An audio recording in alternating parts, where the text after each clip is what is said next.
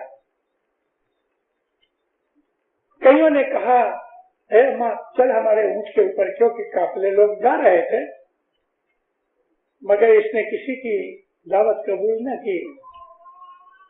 کسی نے یہ بھی کہا کہ ہم تیرے لیے ڈولی بناتے ہیں کہ 4 آدمی اٹھا کے اس کو لے جائیں. نہیں مانی. تو کوئی آدمی کہنے لگا اماں کیا بات ہے، تم کو آفر کی جاتی ہے، کہتی ہے میں جس کے لیے گھر سے نکلی ہوں وہ تو دیکھتا ہے نا. میں جس کے لیے گھر سے نکلی ہوں، دوسروں کا احسان لے کے میں اس محبوب کے پاس جاؤں. کبھی یہاں آج میں رہ گئی تو بھی میرا حج قبول ہے. اور پھر یہ ہوا، یہ سو گئی، مگر یہ نیند عبادت کی نیند تھی. دوسرے دن جب آنکھ کھلی تو مکہ کے اندر بیٹھی تھی، حالانکہ اس کو کوئی اٹھا کے نہیں لایا. خدا کا جب ذکر کیا جاتا ہے تو خدا اس کی مدد کرتا ہے. اور خدا کے ذکر کے اندر اگرچہ ہم انسان ہیں، کمزور ہیں، مگر یہ ضرور کہتا ہوں کہ خدا کے ذکر کے اندر اگر کوئی بھی سوارتھ نہ ہو تو وہ ذکر بہت بڑا ہوتا ہے، یعنی اس کا درجہ بہت بڑا ہے. میرا یہ کہنا کہ ذکر میں سوارتھ نہ ہو، خدا کو یاد کرنے میں سوارتھ نہ ہو، تو وہ بہت بڑا درجہ ہوتا ہے۔ اب میں آپ کو یہ سمجھانا چاہتا ہوں، دعا پڑھنا فرض ہے، ہم نے فرض ادا کیا۔ بعد میں جو ہم تسبیح نکالتے ہیں وہ فرض میں نہیں ہے، دعا ختم ہو گئی، ہمارا فرض پورا ہوا، لیکن ہم نے بعد میں جو تسبیح نکالی، مفتی صاحب کمالی صاحب تسبیح نکالتے ہیں، ہم اس میں دعائیں مانگتے ہیں، یہ تسبیح فرض میں نہیں ہے، یہ تو ہم اس کے پاس بھیک مانگتے ہیں، یاد کرتے ہیں اس کو، لیکن سوارتھ کے ساتھ یاد کیا ہے۔ میرے کو پیسہ دے، میرے کو تندرستی دے، میرا یہ کام ہو جائے، میرا ایسا ہو جائے، سنتا ہے، اور یہ مانگنا اچھا ہے، کیونکہ یہ بھی ایک قسم کی عبادت میں شامل آیا۔ بھلے ہم نے مانگنی کی، لیکن ہم نے اس کو یاد تو کیا۔ لیکن وہ چیز جیسے کہ ہماری بیت الخیال کی عبادت ہے، کہ بیت الخیال کی عبادت ہم نے کی ہے، اور اس کے بعد ہم نے مولا کو کچھ نہیں کہا کہ مجھ کو یہ دے، مجھ کو وہ دے۔ ایک بات ضرور کی ہے کہ تو مہربان ہو گئے تو قبول کر لے، بس۔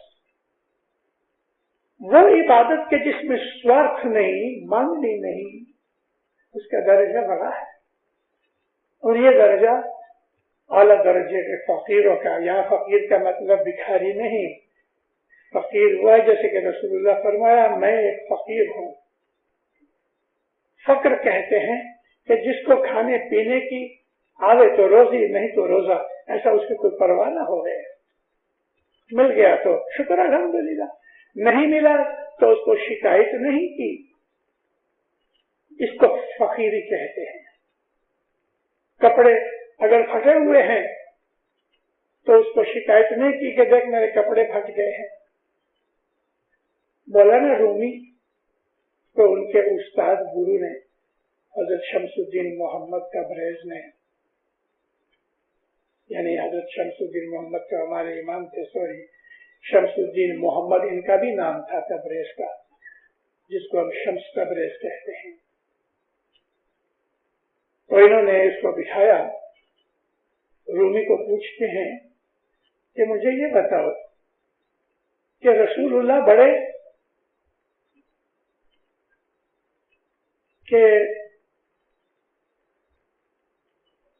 ایک فقیر کا نام لیا جو بہت تھوڑا ہی ٹائم پہلے گزر گئے تھے،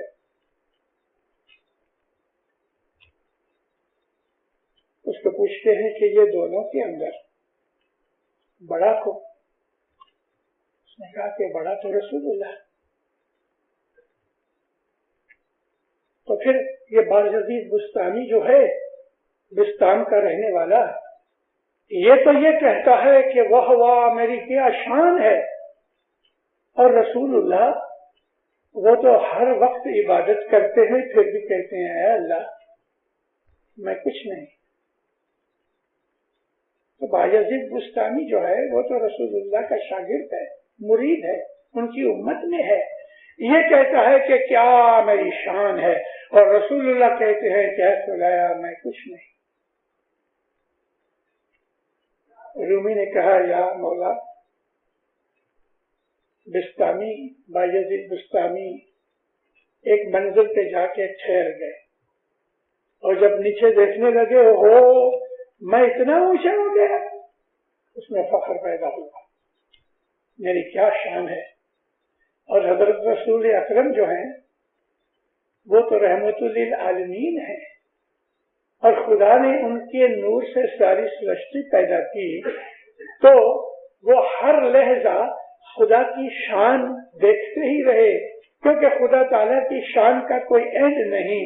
نبی کریم ہر لحظہ ہر سیکنڈ زیادہ سے زیادہ جانتے رہے، اس کا کوئی اینڈ ہی نہیں آتا تھا۔ تو حضرت رسول اکرم کے اندر عاجزی پیدا ہو گئی کہ اے خدایا میں کچھ نہیں۔ یہ بھی عبادت کا ایک درجہ ہے، بندگی کی ایک لیول ہے۔ امام سلطان محمد شاہ فرمایا عبادت کرنے سے 7 آسمان پہ جاؤ گے، لیکن ذرا سی مزدوری کرو گے تو 7 جہنم میں گر جاؤ گے۔